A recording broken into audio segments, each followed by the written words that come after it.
We will work alongside all D.C. police and federal law enforcement to ensure this city is safe, this city is beautiful. And as I always say about President Trump to the troops, he has their back. And my message to the National Guard and federal law enforcement in Washington is, we have your back as well.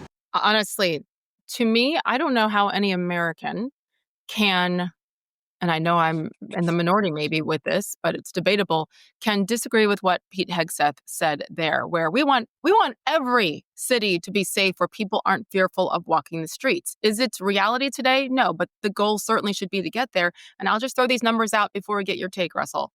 Fourth highest murder rate in the country, Washington, D.C., our nation's capital. 6 times higher than New York City.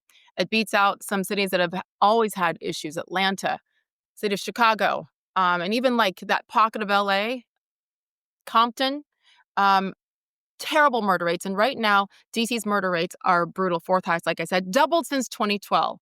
And my question to you is, how can we argue that it's not the right thing if the local police forces in these cities aren't getting it done and the numbers continue to increase? Is it wrong for President Trump to do something like this on a national level, take control in order to make it safer? The contract between the governed and the governing is always an exchange of freedom for protection. The principle of taxation is based on the idea that we're willing to hand over a portion of our income in order ultimately to be protected and for certain social duties and functions to be performed. In general, the Republican and libertarian position, a position that's sort of evolving in this sort of modern communication age, has generally been minimal intervention. There's a curious kind of paradox or potential contradiction, as conservatism does often align with interventionist law and order.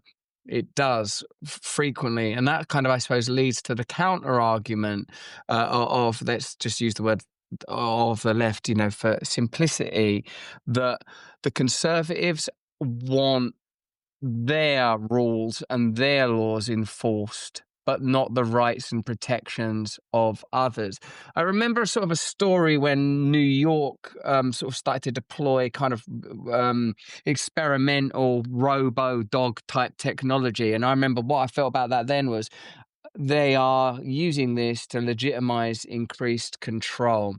I can understand why people would be concerned about any measures that appear to be granting, if not new, certainly novel or unprecedented powers. And I noticed that in that speech, Hegseth wanted to illustrate that these powers have been deployed elsewhere successfully, notably at the border. And if you have a consensus and a mandate that what people want is DC to be cleared up and policed in a particular way, and that mandate is derived democratically, and what the agreement of your republic is that these matters are resolved through democratic process, then you don't have an argument at all.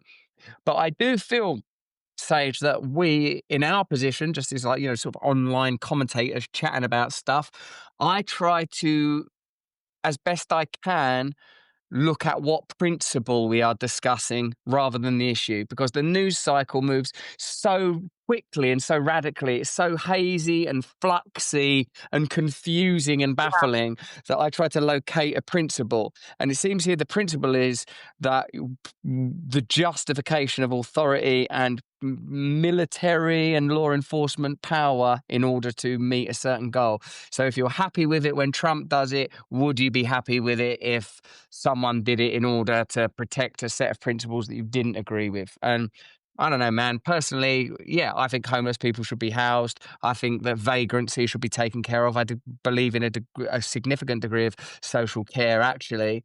But I certainly can see how this plays into the hands of detractors who, prior to the election of Trump, said, this guy's going to be authoritarian. He's going to make himself president for life. He's going to put police on the streets. He's going to execute the intelligentsia. Like, this is the kind of move that they will be able to point to as illustrative of their dread.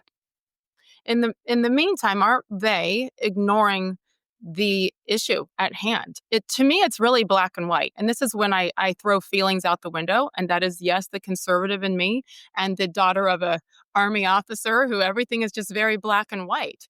Is there a problem? Yes. What are we doing to fix the problem?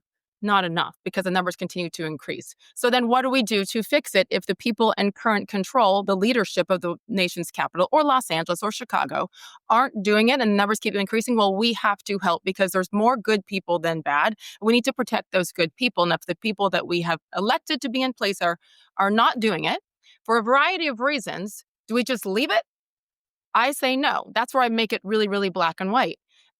Interestingly, since 2020, the laws in Washington D.C. changed. I think in many, especially larger, tend to be blue cities, law enforcement and people were trying to defund the police in many of these cities.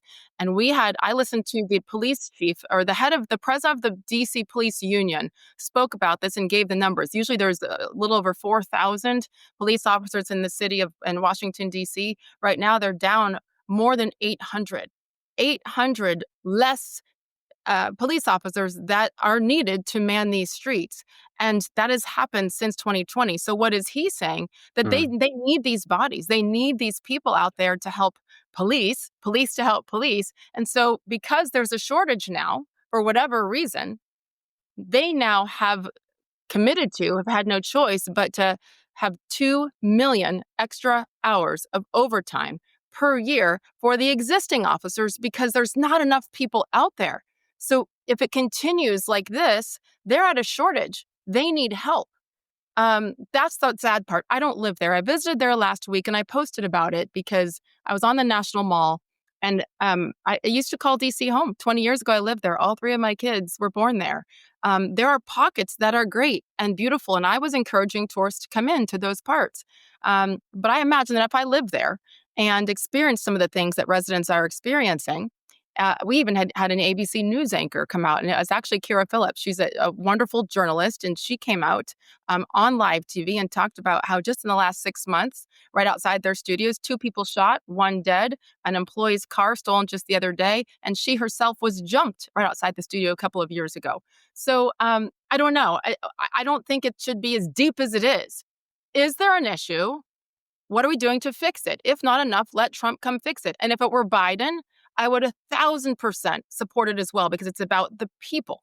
My attitude towards first responders has really changed since living in your country. The police out here are sort of where I live right now, like the local police, the sort of sheriff's department say, "Oh man, these people are friendly and lovely." I've had like prayers with cops that have pulled me over, always for minor infractions, or sometimes when I've been involved in incidents, just as a responsible member of the public. I do, if I see anything and I think I could be of some use, I tend to stop over, so I pull over and get involved.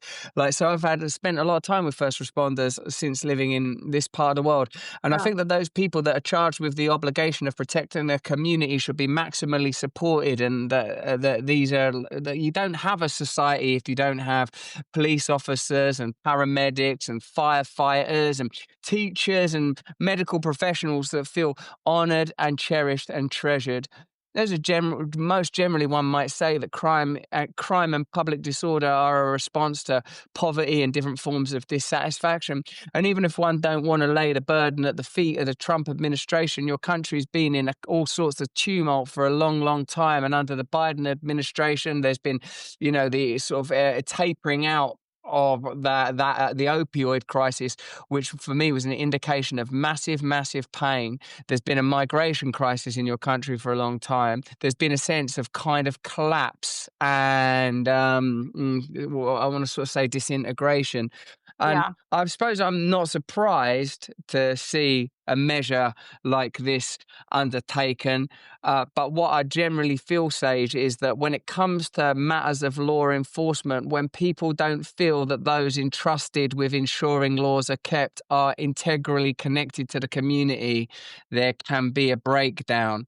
I feel like that what you want to feel is that the police in particular are integrated, that they live in those communities, that they're part of the community, that there's an ongoing dialogue with that community. That don't mean not being, not tolerating crime. I don't think we should tolerate violence, or I understand that.